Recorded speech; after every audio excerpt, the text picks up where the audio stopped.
속한 사도행전은 예수님이 하늘로 올리신 후에 이 땅에 남겨진 사도들이 행한 사역을 기록한 책입니다.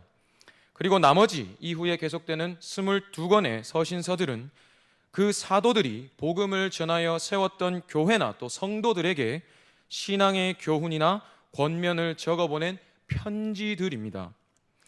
따라서 사도행전은 예수님이 행하셨던 사역과 또 이후에 땅에 남겨져 사도들이 행했던 사역들을 연결하는 역할을 한다고 생각할 수 있습니다. 마치 릴레이 경주에서 선행주자와 후행주자가 바톤을 터치하듯이 복음 전파와 교회 건설을 위한 사명이 예수님에게서 사도들에게로 넘어가는 모습을 담고 있는 것이 바로 오늘 본문인 사도행전입니다.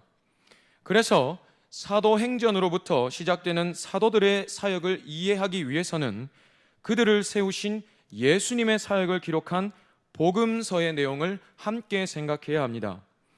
모든 복음서를 함께 생각하는 것이 중요하지만 그 중에서도 누가복음을 함께 생각하는 것이 중요하다고 생각합니다. 왜냐하면 사도행전과 누가복음은 똑같은 한 사람이 하나님의 감동하심을 받아 기록했기 때문입니다. 잘 아시는 대로 사도 누가이지요. 먼저 누가복음은 이렇게 시작합니다. 누가복음 1장 3절에서 4절입니다. 함께 읽겠습니다.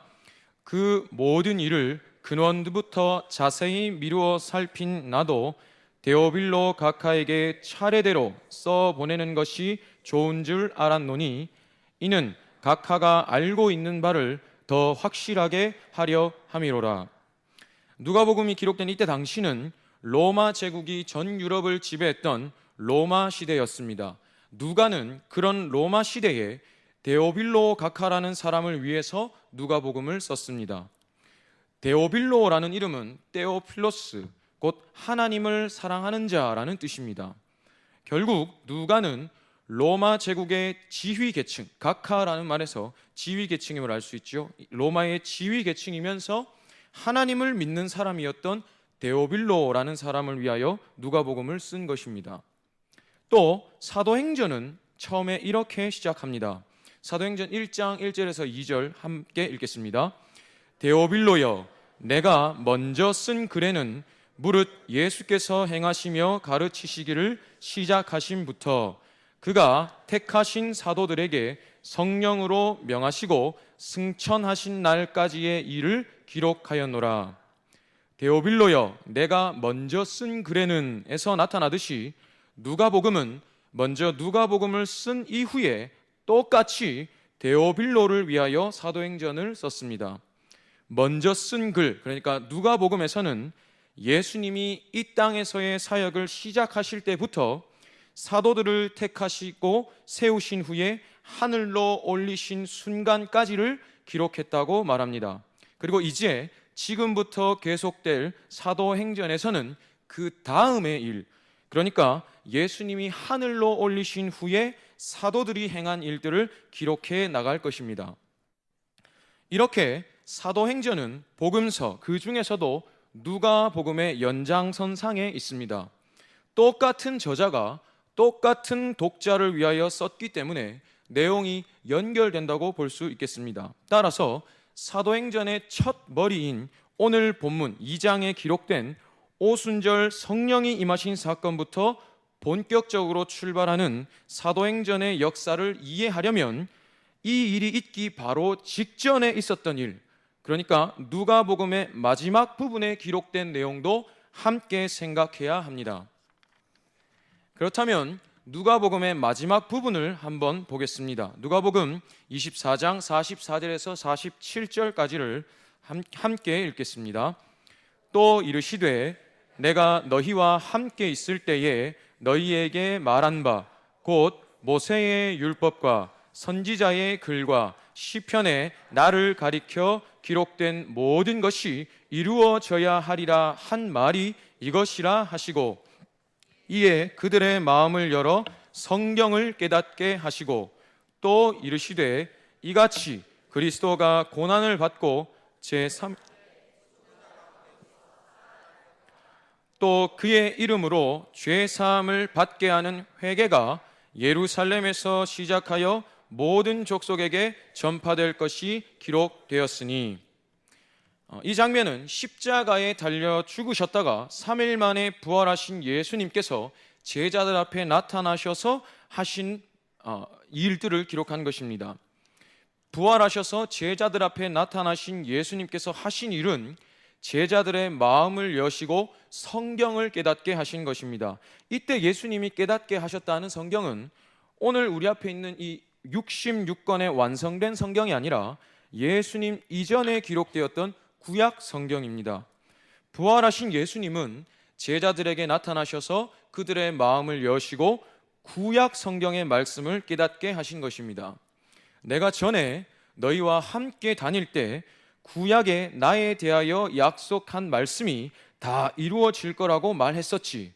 봐라, 구약에 약속된 대로 너희를 위해 이 땅에 온 내가 구약의 약속대로 너희 대신 고난받고 죽었다가 살아서 지금 너희 눈앞에 서 있다.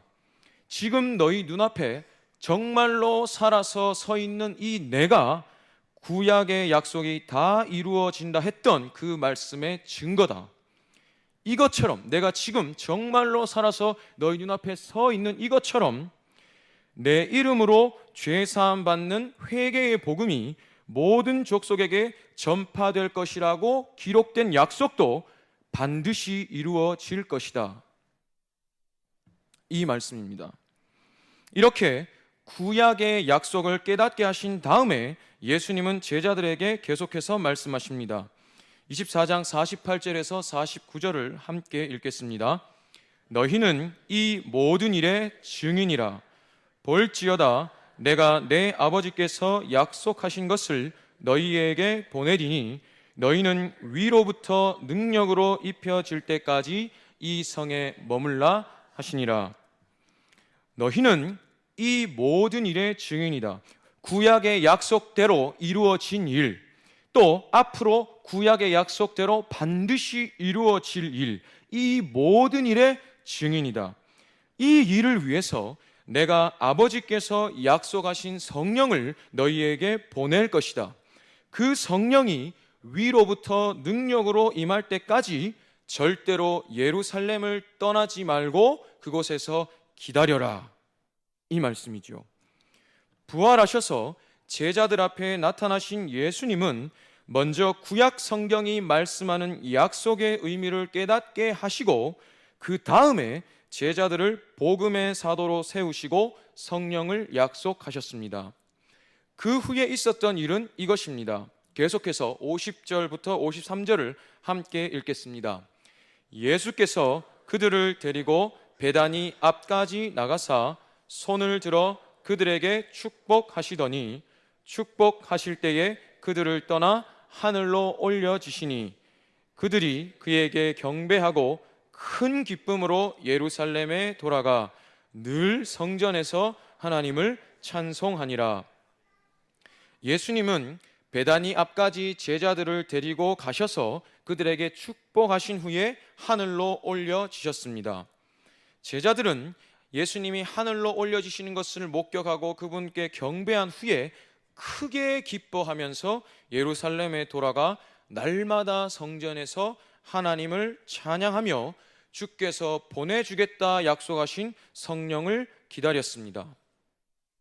그런데 가만히 생각해 보면 이 제자들은 불과 며칠 전까지만 해도 예수님을 버리고 도망쳤던 이들입니다. 예수님이 부활하신 후에 40일 동안 제자들과 함께 거하시면서 말씀을 가르치셨다고 기록되어 있는데, 그렇다면 40일 전만 해도 40여일 전만 해도 이 제자들은 예수님을 배반하며 뿔뿔이 흩어졌던 배반자요 도망자였습니다.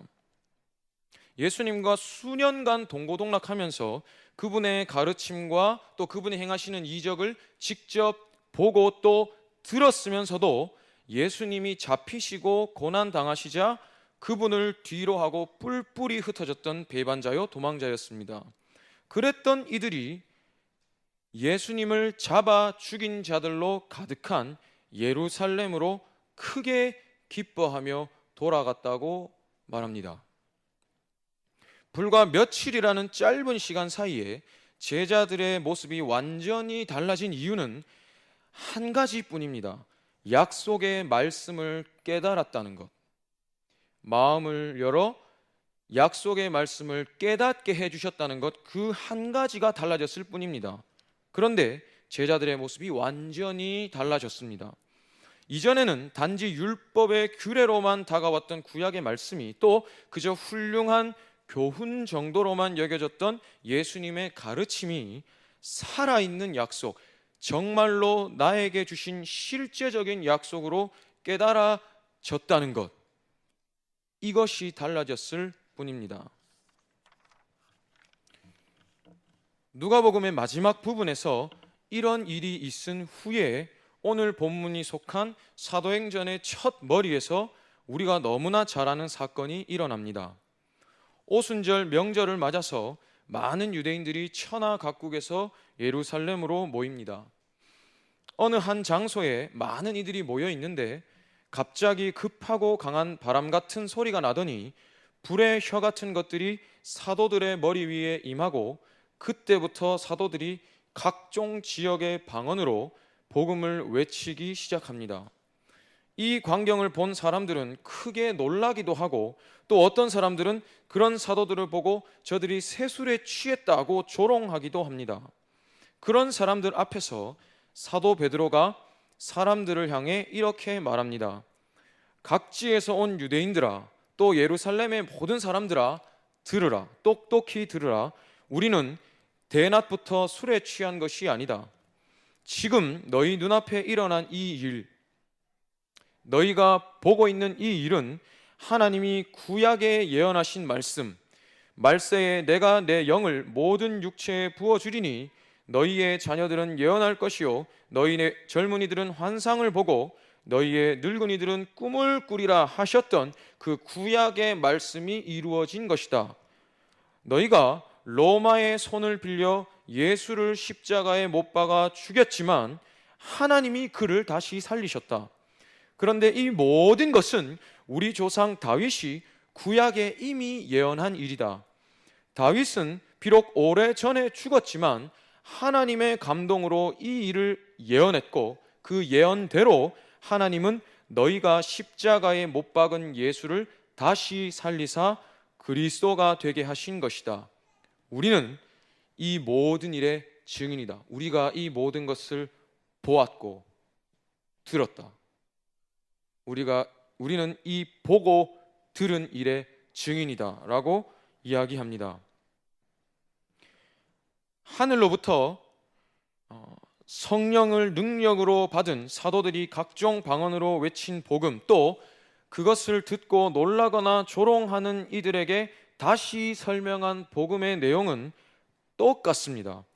하나님은 구약에 약속하신 대로 예수를 이 땅에 보내셨고 구약에 약속하신 대로 너희가 죽인 예수를 다시 살리셨고 구약에 약속하신 대로 그를 그리스도가 되게 하셨다. 하나님은 구약의 약속을 정말로 이루셨다는 것입니다. 사도들의 입에서 터져나온 이 말씀은 새로운 내용이 아닙니다.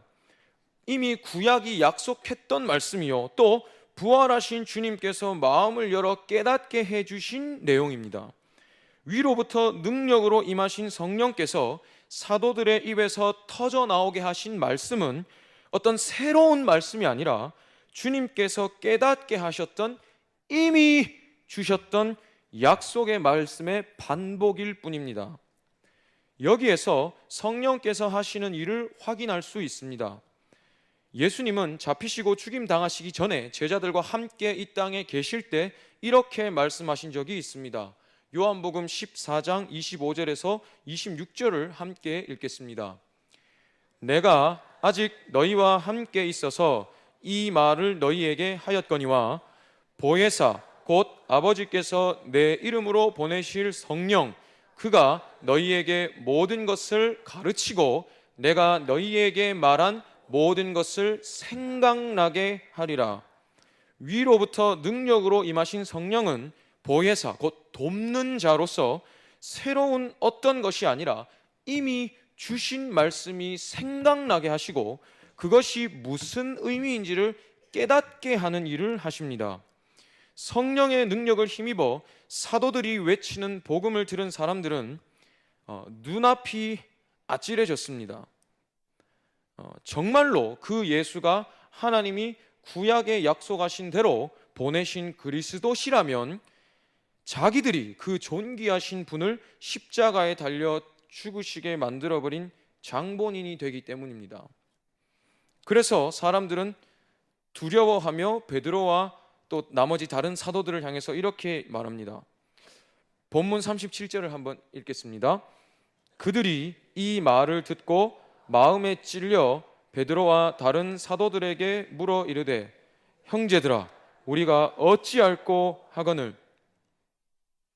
눈으로 보고 있지 않습니까? 정말로 급하고 강한 바람 같은 소리와 함께 불의 혀 같은 것이 사도들의 머리 위에 나타난 것을 보고 또 그들이 그 직후부터 각종 방언으로 복음을 외치기 시작하는 것을 직접 보고 있는 상황에서 사도 베드로가 이 모든 것은 이미 약속하신 것이다 라고 복음을 전하니 감히 그 복음 앞에서 의심을 할 수가 없었던 것이죠. 그래서 그 말을 듣고 두려움에 찔려 말합니다. 그러면 이제 우리가 어떡하냐? 우리가 정말로 그 예수를 죽여버렸는데, 하나님이 약속하여 보내신 그 예수 그리스도를 우리가 죽여버렸는데 그럼 이제 우리가 어찌할꼬? 라고 말합니다. 그러자 사도 베드로는 이렇게 대답합니다.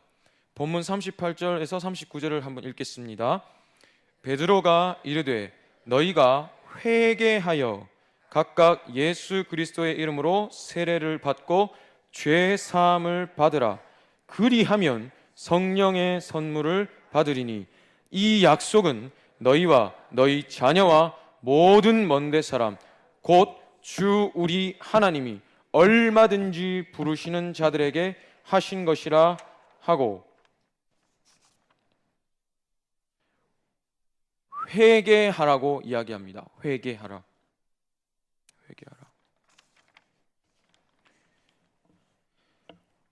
회개하라. 성령의 선물을 받는 길은 회개하여 죄 사함을 받는 것이다 라고 이야기합니다. 죄라는 단어는 원어적으로 하나님의 말씀에서 어긋나는 것을 말합니다. 말씀이 말하는 방향에서 어긋나는 것을 말합니다. 그렇다면 회개는 말씀의 방향으로 다시 돌아오는 것을 말하겠지요. 제자들은 고난당하시는 예수님을 배반하고 도망친 자들이었습니다. 부활하신 예수님은 그런 제자들 앞에 나타나셔서 약속의 말씀을 깨닫게 하시고 그 약속을 다 이루실 것과 성령을 보내실 것을 약속하시면서 제자들을 복음의 사도로 세우셨습니다. 그 후에 사도들이 가장 먼저 한 일이 무엇이었습니까? 약속하신 성령이 하늘로부터 능력으로 임할 때까지 예루살렘에서 기다렸습니다. 주님이 말씀하신 것에 순종했지요. 불과 수십 일 전에 자기들이 따랐던 예수 그리스도를 십자가에 못 박혀 죽게 만든 장본인들로 가득한 그 소굴 속으로 들어갑니다. 그곳에서 도망쳐 나왔던 자들이지 않습니까? 떠나왔던 자들이지 않습니까? 그런데 주님의 말씀에 순종합니다.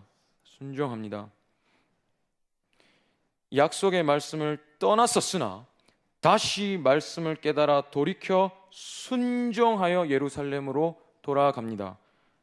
회개이지요.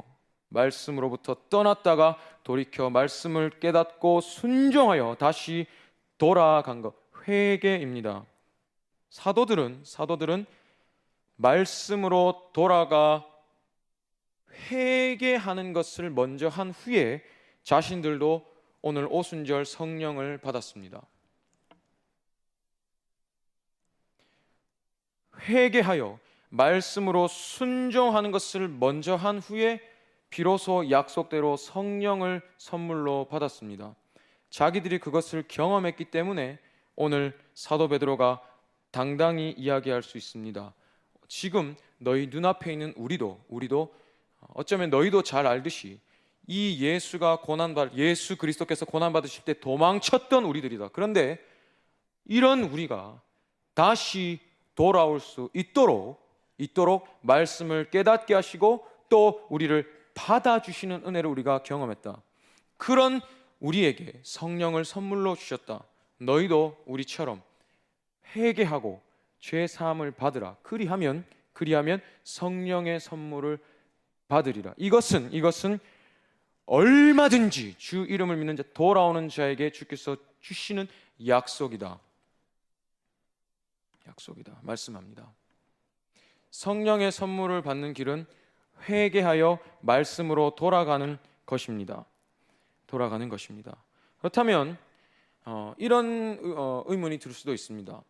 예, 알겠습니다. 성령을 선물로 받기 위해서는 회개하고 제사함을 받아야 하는군요. 그런데 나는 오늘 이 유대인들과 다르게 이미 예수님을 구주로 믿어서 죄에서 구원을 받았는데 굳이 회개가 필요합니까? 왜 내가 죄를 회개해야 하지요? 라는 의문도 어쩌면 들 수가 있습니다. 제 스스로에게 먼저 질문을 한번 던져보겠습니다. 저는 예수님을 구주로 믿습니다. 지금 죽어도 제가 천국에 간다는 것을 믿습니다. 확신합니다. 제가 하나님의 자녀임을 저는 확신합니다.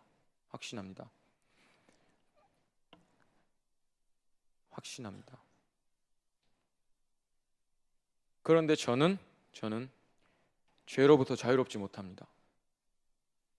오늘 하루만 해도 새벽부터 오늘 이 시간까지 보낸 그 몇 시간 동안 하나님 앞에 많은 죄를 지었습니다. 저는 분명히 지금 죽어도 천국에 가겠다는 확신이 있고 하나님을 아버지로 부를 수 있는 하나님의 자녀입니다. 그런데 저는 죄로부터 자유롭지 못합니다. 오늘도 수많은 죄를 지었습니다.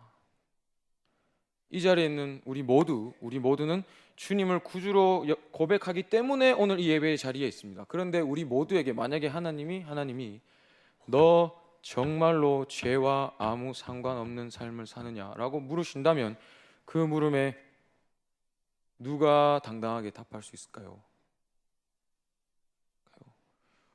우리 모두에게는 죄의 가능성이 여전히 남아 있습니다. 여전히 죄를 지을 수밖에 없는 가능성이 있음에도 불구하고 우리를 의롭다 칭하여 주시니 우리의 신분이 의롭게 된 것이지 우리가 선밖에 행할 수 없는 완전한 의인이 된 것이 절대로 아닙니다. 그래서 주께서 이 땅에 다시 오셔서 우리를 완전하게 변화시켜 주시기 전까지는 이 땅에서의 삶을 사는 동안에는 우리는 끊임없이 죄를 지을 가능성이 있고 그래서 끊임없이 회개해야 합니다. 말씀으로 돌아가야 합니다. 수없이 말씀에서 어긋나는 하루에도 몇 번이고 말씀에서 어긋나서 하나님의 마음을 찢어놓는 우리로서는 다시 말씀으로 돌아가는 회개가 순간순간 필요합니다.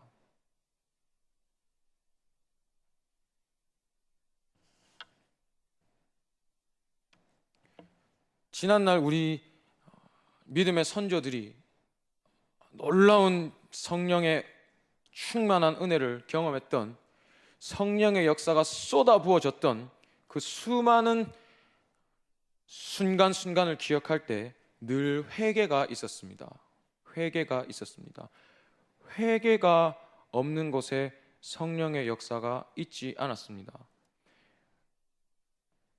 다시 한번 말씀드리지만 회개는 말씀으로 돌아가는 것입니다. 말씀이 있는 곳에 성령의 역사가 있습니다. 성령은 말씀과 함께 역사하시는 분이기 때문에 성령의 충만, 성령의 역사가 있기 위해서는 말씀으로 돌아가는 회개가 있어야 합니다. 말씀으로 돌아가는 회개가 없는데 성령의 역사가 일어날 수가 없지요. 그래서 오늘 사도 베드로가 자신들이 경험한 대로 말합니다. 우리가 어찌할꼬 말하는 그들에게 말합니다. 회개하고 죄 사함을 받으라. 그러면 성령의 선물을 받으리니.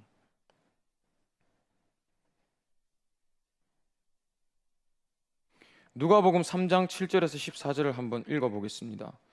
누가복음 3장 7절에서 14절을 한번 읽어보겠습니다. 요한이 세례 받으러 나오는 무리에게 이르되 독사의 자식들아 누가 너희에게 일러 장차 올 진노를 피하라 하더냐. 그러므로 회개에 합당한 열매를 맺고 속으로 아브라함이 우리 조상이라 말하지 말라. 내가 너희에게 이르노니 하나님이 능히 이 돌들로도 아브라함의 자손이 되게 하시리라. 이미 도끼가 나무 뿌리에 놓였으니 좋은 열매 맺지 아니하는 나무마다 찍혀 불에 던져지리라. 무리가 물어 이르되 그러면 우리가 무엇을 하리이까? 대답하여 이르되 옷 2벌 있는 자는 옷 없는 자에게 나눠줄 것이요 먹을 것이 있는 자도 그렇게 할 것이니라 하고 세리들도 세례를 받고자 하여 와서 이르되 선생이여 우리는 무엇을 하리이까 하매 이르되 부과된 것 외에는 거두지 말라 하고 군인들도 물어 이르되 우리는 무엇을 하리이까 하매 이르되 사람에게서 강탈하지 말며 거짓으로 고발하지 말고 받는 급료를 족한 줄로 알라 하니라. 무엇이 참된 회개의 모습인가를 말해줍니다. 그저 주님 내가 이런 죄를 지었습니다. 용서해 주십시오. 말에서 끝나는 회개가 아니죠. 어찌할꼬 할 때 실제적인 삶의 변화를 이야기합니다. 이런 너의 삶에서 이런 삶으로 변화되라. 말씀에서 어긋난 너의 삶에서 말씀으로 돌아오는 삶을 살아내라. 회개에 합당한 열매를 맺는 회개의 삶을 살라 말합니다. 오늘 이것이 우리에게 필요합니다. 우리에게 있어야 합니다. 입으로만 말하는 회개합시다. 주여 용서해 주시옵소서.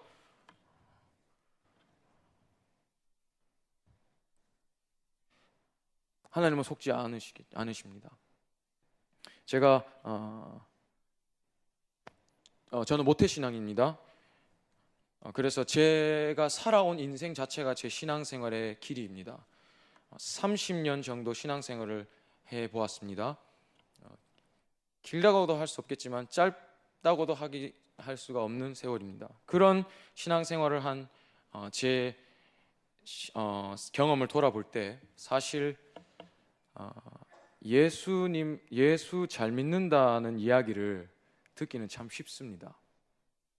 약간의 센스와 약간의 눈물만 있으면 저 사람 정말 예수 잘 믿는다라는 얘기 들을 수 있습니다. 저 사람 신앙생활 참 잘한다 라는 얘기 들을 수 있습니다. 약간의 센스와 약간의 눈물만 있으면 사람에게 얼마든지 칭찬받을 수 있습니다. 그런데 하나님은 절대로 속일 수가 없습니다.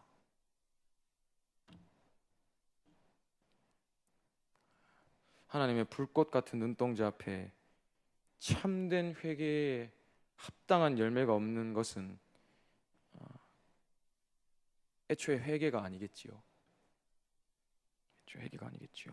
정말로 말씀으로 돌아가는 내 삶이 말씀을 살아내는 회개가 있을 때 말씀과 함께 역사하시는 성령의 역사가 우리에게 주어질 줄 믿습니다. 가슴 아프지만 오늘날 많은 그리스도인들이 성령으로 충만하기를 소망하면서 주여 주여 부르짖으며 성령 충만을 구합니다. 근데 가만히 생각해 보면 오늘 많은 그리스도인들은 내가 어떤 원하는 일을 이루거나 또 내가 원하는 어떤 것을 가지는데 필요한 그 능력을 얻기 위해서 성령 충만, 성령의 능력을 구한 것 같습니다. 여기에는 성령은 나를 돕기 위해 오셨으니 내 삶을 위해서 그 성령의 능력을 사용하겠다는 생각이 깔려 있는 듯합니다.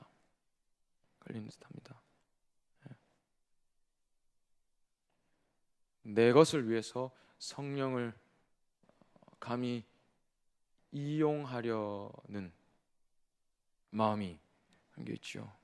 하지만 성령이 하시는 일은 약속의 말씀이 생각나게 하시고 약속의 말씀을 확신하게 하시며 약속의 말씀을 이루어 가도록 인도하시는 일입니다. 이 모든 일의 목적은 하나님이 주신 이 약속의 말씀을 이 땅에 실현하시기 위해서이지 우리의 만족, 우리의 육신의 소욕을 이루기 위해서 우리를 도우시는 것이 아닙니다. 따라서 이제 우리는 성령 충만을 구하는 목적을 조정해야 합니다. 내가 원하는 삶을 위해서 성령을 끌어들이는 것이 아니라 오히려 성령이 원하시는 뜻에 내 삶이 사로잡혀야 합니다. 성부, 성자, 성령 삼위 하나님의 뜻에 내 삶이 사로잡혀야 합니다. 신구약 66권으로 완성하여 주신 약속을 이 땅에 반드시 이루고야 말겠다고 하시는 삼위 하나님의 뜻에 내 삶이 사로잡혀야 합니다.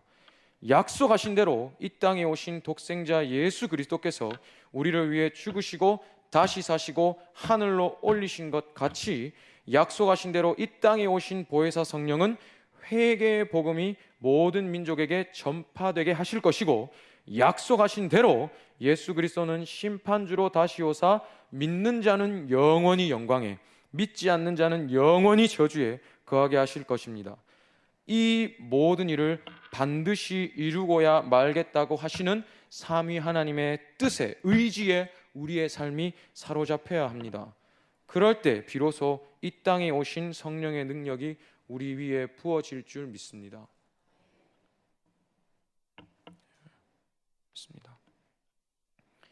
끝으로 호세아 6장 1절에서 3절 말씀을 읽고 말씀을 마치고자 합니다. 내일부터 시작되는 대학 청년부 수련의 주제 말씀이기도 합니다. 함께 읽겠습니다. 오라, 우리가 여호와께로 돌아가자. 여호와께서 우리를 찢으셨으나 도로 낫게 하실 것이요 우리를 치셨으나 싸매어 주실 것임이라. 여호와께서 이틀 후에 우리를 살리시며 셋째 날에 우리를 일으키시리니 우리가 그의 앞에서 살리라. 그러므로 우리가 여호와를 알자. 힘써 여호와를 알자. 그의 나타나심은 새벽빛같이 어김없나니 비와 같이 땅을 적시는 늦은 비와 같이 우리에게 임하시리라 하니라. 오라, 우리가 여호와께로 돌아가자. 여호와의 말씀에서 어긋났던 우리여, 오라, 말씀으로 돌아가자. 그러기 위해서 우리가 여호와의 말씀을 힘써 알자. 우리가 어디로 돌아가야 하는지를 알아야 하지 않겠습니까? 힘써 말씀을 알고 이 말씀으로 돌아가자. 그리하면 주께서 우리를 받으실 것이요 성령의 능력을 채우실 것이며 우리를 통하여 이루고야 말겠다 하시는 그 뜻을 이 땅에 이루실 줄 확신합니다. 이 일에 사용되는 우리 대한교회가 되기를 간절히 소원합니다. 이 땅에 하나님을 믿다가 간 사람들이 얼마나 많겠습니까? 천국에 가면 다 만나겠죠. 그러나 천국에서 만날 때 그 모습은 다 다를 줄 압니다. 다 다를 줄 압니다. 한 번뿐인 인생, 주께서 주신 이 삶을 내가 무엇을 위하여 살다 가느냐가 영원한 삶을 결정한다고 생각합니다. 그때가 되면 후회해도 소용없고 이를 갈아도 소용이 없겠죠. 다시 없을 기회가 오늘 있는 이 시간입니다. 오늘 돌아가야 합니다. 지금 회개하지 않으면, 오늘 회개하지 않으면 우리의 영원한 삶의 모습이 우리가 그리는 그런 모습이 아닐 겁니다. 오늘 돌아가야 합니다. 보라, 지금이 회개할 만한 때요, 지금이 은혜 받을 만한 때라. 다시 말씀으로 돌아가서 성령의 능력을 힘입어 승리하는 삶, 영원한 가치를 위한 삶을 살아가는 대한교회 모든 성도님들 되시기를 간절히 기도합니다.